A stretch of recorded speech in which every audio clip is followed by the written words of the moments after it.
கர்த்தருக்குள் அன்பான தேவ பிள்ளைகளே, ஆண்டவரும் இரட்சகருமாகிய இயேசுவின் நாமத்தில் உங்களுக்கு என் அன்பின் வாழ்த்துக்கள். இந்த காலை நேரத்திலையும் கர்த்தருடைய வார்த்தையோடு உங்களை கண்டு சந்திப்பதில் நான் மிக்க மகிழ்ச்சி அடைகிறேன். நீதிமொழிகள் 22வது அதிகாரம் அதனுடைய 23வது வசனத்தை வாசிக்கிறேன். கர்த்தர் அவர்களுக்காக வழக்காடி அவர்களை கொள்ளையிடுகிறவர்களுடைய பிராணனை கொள்ளையிடுவார் என்று எழுதியிருக்கிறத பார்க்க முடியும். இன்னைக்கு மெசேஜோடைய தலைப்பு என்ன தெரியுமா? உனக்காக பேசும் கர்த்தர் என்று நான் பேச விரும்புகிறேன். இன்னைக்கு ஏழைகளுக்காக பேசுகிறதற்கும் இல்லாட்டி திக்கற்ற பிள்ளைகளுக்காக வாதாடுகிறதற்கும் யாருமே இந்த உலகத்தில் இல்லை.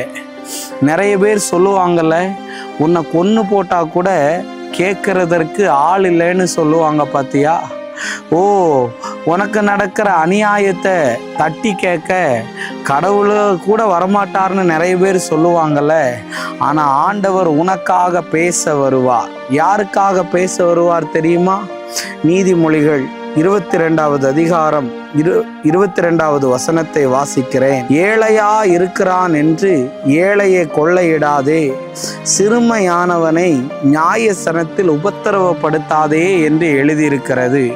ஒருத்தன் ஏழையா இருக்கிறான்னு சொல்லி நம்ம ஊர்ல சொன்னா, இளிச்சவாயனா இருந்தா நம்ம தலையில மிளகா அரைச்சிட்டு போவாங்கன்னு சொல்ற மாதிரி, இன்னைக்கு ஒருவேளை படிப்பறிவு இல்லாம எத்தனையோ தாயார்கள், உனக்கு நான் பென்ஷன் வாங்கி தரேன், உனக்கு நான் பிஎஃப் வாங்கி தரேன், உனக்கு கவர்மெண்ட்டில் வேலை வாங்கி தரேன், உனக்கு வெளிநாட்டில் வேலை வாங்கி தரேன், உனக்கு கோர்ட்டில் இந்த கேஸில் இருந்து இந்த இட பிரச்சனையிலேருந்து ஜெயத்தை வாங்கி தரேன்னு எல்லாம் சொல்லிட்டு பணத்தை வாங்கிட்டு ஏமாற்றிட்டு போயிட்டாங்க.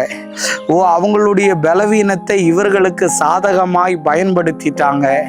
ஓ, இன்னைக்கு உன்னை கேட்கறதற்கு யாரும் இல்லை, உன்னை விசாரிக்கிறதற்கு யாரும் இல்லை, உனக்கு நல்லது செய்யறதுக்கு யாரும் இல்லைன்னு சொல்லி கவலையோட நீ இதை பார்த்துக்கிட்டு இருந்தனா, ஆண்டவர் இன்னைக்கு உனக்காக வழக்காட போகிறார். உனக்காக அவர் பேச போகிறார். சில இடத்துல நீ என்னதான் வக்கீல்கிட்ட போனாலும் உனக்கு முடிவு வராது உன் கேஸுக்கு. என்னதான் நீ பெரிய பெரிய ஆட்கள்கிட்ட போய் கவுன்சிலிங்க்கு போனாலும் உன் வாழ்க்கையில் ஒரு திருப்பம் இதுவரையும் வந்த பாடில்லை. பிரதர், நான் அந்த இடத்துக்கு ஜெபத்துக்கு போகிறேன், இந்த இடத்துக்கு ஜெபத்துக்கு போகிறேன், ஒரு மாற்றமும் வரலையேன்னு நீ சொல்லி ஏமாந்து போய் உக்காந்து இருக்கலாம். உன் கோர்ட்டு கேஸில் அநியாயம் நடக்கலாம், உன் இட பிரச்சனையில் அநியாயம் நடக்கலாம். ஓ, உனக்கு வேறன்னு வர வேண்டிய நன்மைகளை பிசாசு திருடி இருக்கலாம். ஆனால் உனக்காக யார் பேசுகிறாங்களோ இல்லையோ, இன்னைக்கு ஆண்டவர் உனக்காக பேச போகிறார். எங்கே நியாயம் கிடைக்கலையோ அந்த இடத்துல நியாயத்துக்காக பேச போகிறார். எங்கே பணம் வரலையோ அந்த இடத்துல கர்த்தர் தலை போட போகிறார். கர்த்தர் தலை போட்டார்னா என்ன ஆகும் தெரியுமா? காரியம் மாறுதலாக முடியும், தலைகீழா மாறிடும்.